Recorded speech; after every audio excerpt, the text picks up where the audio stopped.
Hello and welcome to the Gifted.Ed podcast. We are your hosts, Angel Van Houw, Gifted Coordinator and SEL Facilitator, and Megan McCarthy, Social Worker.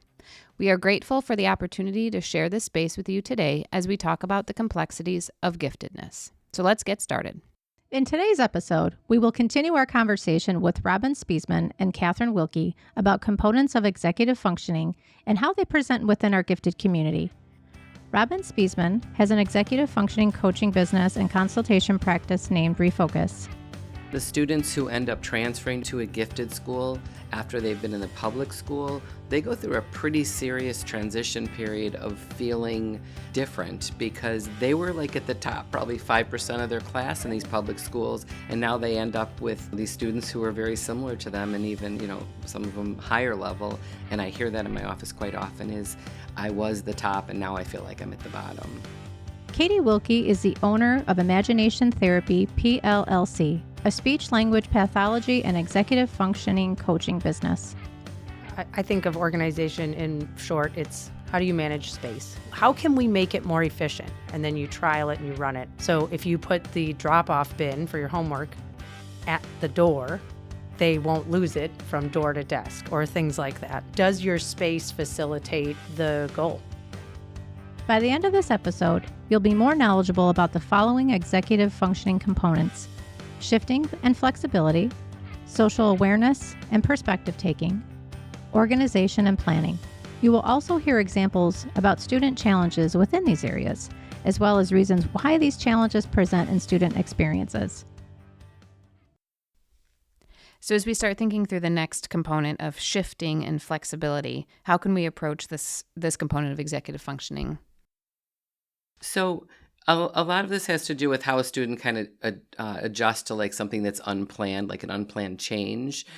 Kids who are gifted, though, really struggle with the shift component of this, which is they get a little bit stuck in their heads about how they did maybe on an exam in a class, or if they were maybe embarrassed of a comment they made in a class. Then they leave that class and go to the next class, and they're so stuck on their thoughts with how they did and they were, or did other people think, that they did something that was embarrassing, like the way they feel. And so they are so stuck on those thoughts that they have trouble moving on to the next class, where class is continuing to go on. They're missing all that information. Lack of attention, right? Lack of attention because they're so distracted by their internal thoughts and kind of stuck. And that teacher has no concept of what happened because they were not part of the previous experience. I mean, just that carryover, how difficult it can be. Right. And with these kids having such high expectations for themselves where they want to perform well and they want to do well and they, have this desire for attention where they really seek approval and validation from their peers and other adults, they can really get stuck in their thoughts.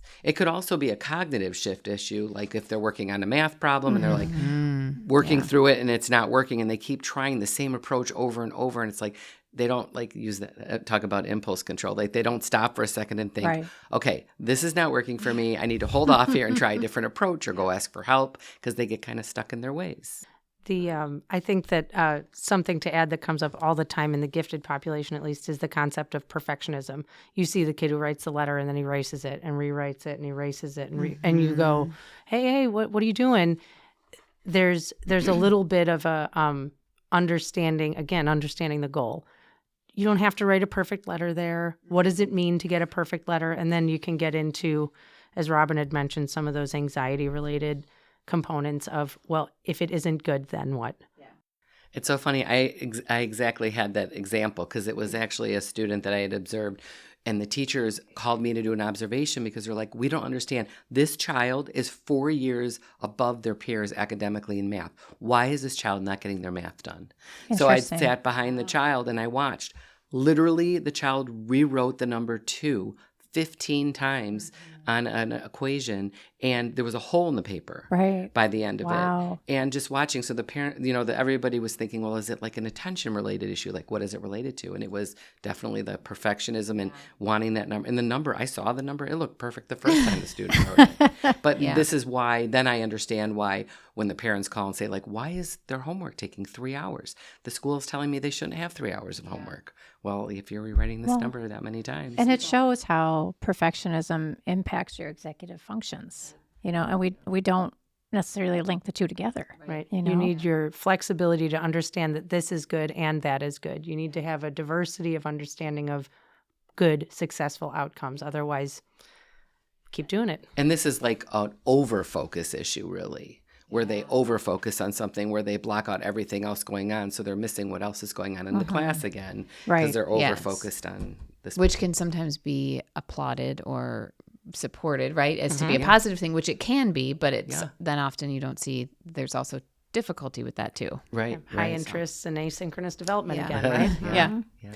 We just keep repeating ourselves. We do. Sometimes it feels nice. And this is the issue with executive functioning is there is either a ripple effect where one affects the other and the other, or there's like this just circle that continues where you keep hitting upon each executive function when you're trying to figure out what's the main cause. Because it's really hard to find a core cause for executive function skills. And probably a both and versus an either or kind of. Exactly. Yeah. I like that. So moving into more of the social piece, when we think about social awareness and perspective taking, how do those pieces affect executive functioning? So this is kind of one that I see as in the list as slightly different from the other ones because this one's relying on the ability to predict another person. And to predict another person, you have to understand their context and you have to understand what they might do. And they might not be following what I call the social contract in the first place. So the big thing about social awareness and perspective taking is, first of all, understanding how what I'm doing is going to trigger somebody else. I know, for example, if I get a nice gift, an unexpected nice gift, I'll feel good about it. I'll be happy. If somebody brought me, say, a box of, well, a nice one would be a box of cupcakes. But if somebody brought me like a box of unsharpened pencils, I might have a neutral or like, oh, thank you. This is nice. But I wouldn't understand the intention behind it. There is this unspoken inference, social inference of why somebody does what they do. And when I talk to these kids, Yes. So when I talk to these kids, I'm really telling them why that happened. And they all very much want to know, why did I do something wrong? Why didn't they just tell me I was being weird? Well, people can't tell you that you're being weird because that's not nice. And they know that that would make you feel bad. So they don't. And then you get into this kind of difficult spiral. The other piece that comes in for a lot of young kids, especially teenagers, they're already busting the social contract. They're doing it on purpose. They're trying to test boundaries. So gifted kids will often socialize with adults much easier because adults understand the contract. They'll accommodate. Yes, we will be predictable for them. And other kids do not want to be predictable, do not think that you're predictable. And the last piece of it that I think is very big, especially on social media and everything these days, is that when somebody is unpredictable, they are registered in our brain as dangerous, and it's a danger. And so our fight and flight and freeze and what's the other one? Friend and fall, I think it is, like you're laying on the floor. But anyway, there's that gets triggered. And now you see this other person who might have not made a major offense is a danger to you. And so that's where we get a lot of that self-regulation. And so if I don't understand the social inference of what's supposed to happen, everything is unexpected. And I'm constantly being triggered into my fight and flight. And I'm constantly afraid of what's going on. So now nothing is safe. So I'm freaking out all the time. That's such an empathetic way to phrase it. Yeah. So to tell them what are the rules, I mean, I challenge everybody listening. Could you define social rules? They change depending on your age and your context. Yeah. Yes. Right. So it's kind of like, oh, God, I wish I had the answer. Good luck. Yeah. No, we've got more tools than that, fortunately. But within the gifted profile, then too, that social justice piece and high standard, right, of behavior for ourselves and for our peers is also another piece that further complicates. Well, and leaving the gifted school, these kids are going to go out and act like little adults, which will be a problem to other teenagers. It will be, why are you acting like that? That's you must unexpected. Yeah. Right. For you to be this adulty is uncomfortable for me. And what I see a lot in these populations is that high school is a real struggle. And then they get to college and they really find their people. Yeah. And they're like, oh, God, you want to talk about physics with me? This is so cool. Yeah. And it's great. And then they do Yeah. much better. But that high school piece is really challenging because they've only successfully socialized with adults most of the time or other divergent kids. Organization. So this is probably the most obvious component of executive functioning to those who are new, I guess, or haven't really dived into all the complexities of it. So how can we frame organization? It's really having a designated place for your belongings if you're talking about the actual materials, but also having a system where you are organized in your thinking, which is more of the planning piece. But this is the one that has the ripple effect. So if a student comes in and they're disorganized, their backpack's disorganized, it affects their time management, which affects their ability to have what they need to study, which affects their grades, and so on. So sometimes like the core of helping with an organization system is key. Mm-hmm. And I notice the kids that I see who are gifted have their own organization system sometimes. And I don't always mess with that if it's working for them. Right. You agree, right? Yeah, 100%. But there's some that are like, they open it up and there's like accordions of paper on the bottom and everything's, really messed up in there. So I know it's really hard to teach them how to use an organization system when they never have. Mm-hmm. So I always say, like, let's do this for one day. Just one day. And when they do it for one day, let's do it tomorrow. And I do check-ins through texting when I'm doing coaching to give them a chance to kind of learn this new system. Because if you say, let's try to do this for the rest of the semester or the rest of the quarter, it's just too big. Yeah. I think of organization in short, it's space. How do you manage space? Mm-hmm. And that can be done, space can be organized by time. So if you put the drop-off bin for your homework at the door, they won't lose it from door to desk or things like that. Yeah. If somebody has their own organizational system, that's great. I think that they need to also have it be efficient. And that's where we come into troubles is, well, I like having my things lined up 1, 2, 3, and I'll just count through it. Well, no, because you've got 30 seconds to get your books out. If you give them, again, I would suggest talk to these kids too. Well, how can we make it more efficient? Do you know what efficient means? Why does it have to be? Okay, let's fix it in there, and then you trial it and you run it. But does your space facilitate the goal? Yeah. I have kids who could live on a deserted island for a week with what's in their backpacks. Yeah. But some of it is based out of anxiety. Even like, oh my God, what if I don't have water and I'm thirsty? What if something happens to my clothes and they get dirty and I don't have an extra shirt to wear? Like there's a lot of planning a reason for their Right. Yeah. But speaking of planning, it seems organization is so impacted by that planning process and sequencing. I mean, I'm a former kindergarten teacher, right? So even something as simple as saying, okay, we're going to, color this picture with our markers. Well, where are your markers? You have to take your marker out. Oh, you lost your cap. Now you're distracted by where the cap is, right? And then I got how much marker do I on color? my fingers. When do I stop? Yeah. So there are so many steps involved with so many activities, and I just think, unless you're honed in on it, you overlook it. Yeah. And I just think that planning is such a part of that. Well, and that is the last component. So to bring us to the last one with time management and planning, can we kind of elaborate and kind of talk through how that last piece is so crucial with executive functioning? The phrase that came up over and over and over in all the trainings that I've ever done is make time visible. And teachers are teaching this all the time, probably don't even realize it. We've got a bell schedule. We've got the schedule on the board. When you're doing the coloring, there's probably instructions on the top of the page that say, color the circles red, or, color number 2 with the light blue. Or you have it up on the board where you say, number 1, everybody go and get your markers. Okay, now we're all sitting. Number 2, we're all going to get our mark. We do it together and we instruct them one step at a time. And the thing about time management and planning has to do with the ability to, we call it perspective memory, the ability to remind ourselves to remember, or the ability to even think about the future at all. Okay. And the sad part is the ability to think of the future. So I recently read a stat that even at the high school level, you are only able to conceptualize 2 to 3 weeks ahead. And in the middle school age, it's something like 2 days. Wow.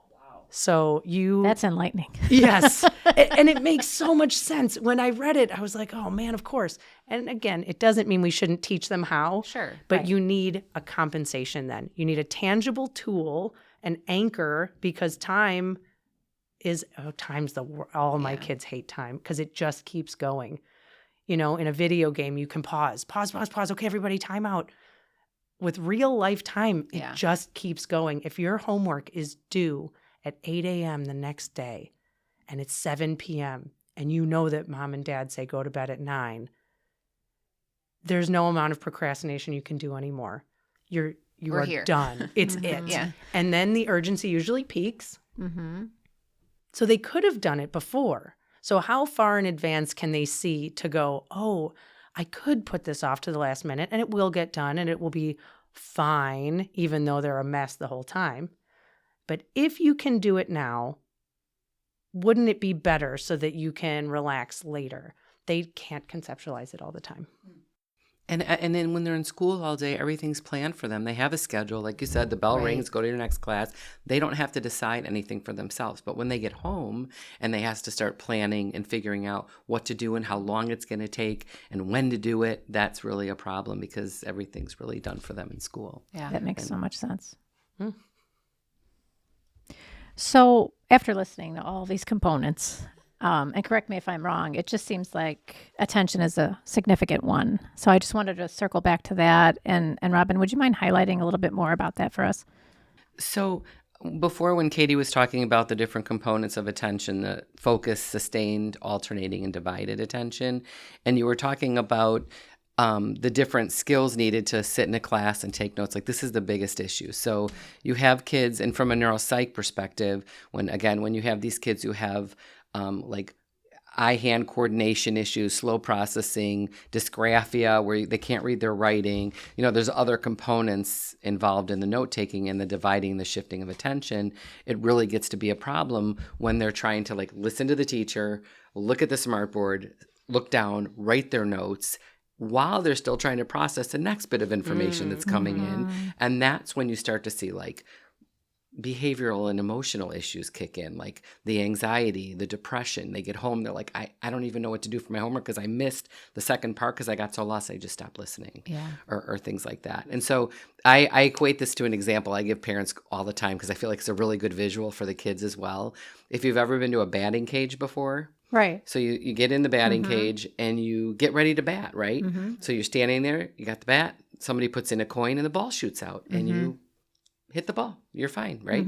And then you reset yourself. The ball comes again. You hit the ball. Now someone's like, wow, you're a really good batter. You're hitting all those. I'm just going to turn up the speed now. Pacing. Right? Yeah. Pacing. Then you're like, wait, I'm missing the ball. I can't do it. Slow it down. Right. And now it looks like you can't bat, but you can bat. It's just the information's coming in too quickly for you. Right. And I think that when I give that example, they're like, aha, that's exactly what's happening. And since it is very difficult to make processing speed faster, it's what you do is you prime the kid prior to coming into class on what's going to happen the next day so that they have some kind of knowledge base and they can make connections to the new information coming in, and that helps them process the information, understand it so that they can. That makes so much sense. Yeah. I think it's really important what you're saying, Robin, to talk about priming and then guided notes even, because all of us will have a daydream and then feel mortified that we don't know what's happening. Guilty of that. Yeah. I think that it should be normalized to say, oops, I was not paying attention. Can we repeat that? Yep. Or to have something on the board or in front of you that says, this is where we are now, so that you can scan and figure it out without losing too much time, without losing too much information. Yeah. I think if we can remember that kids are just young grown-ups and that we all have very similar normalizing. experience. Well, and that Normalizing perfectionistic piece too, right? Like, oh Yeah. no, now I've missed it. I feel embarrassed. I don't want to say Yeah. anything. I'm just going to fake it. Yeah. Right. Or catastrophic. I missed it, so it's gone. Yeah. I have no social perspective taking to understand I can ask for it. I lost it. It's gone. I'm now a bad person, and I have and it's like, this language is too Right. extreme. Let's Yep. chill it back. Yeah. Yeah, really important point, Robin. So for our final question, you've both worked with gifted students. What vulnerabilities could present for gifted students when they have challenges with executive functioning compared to their non-gifted peers?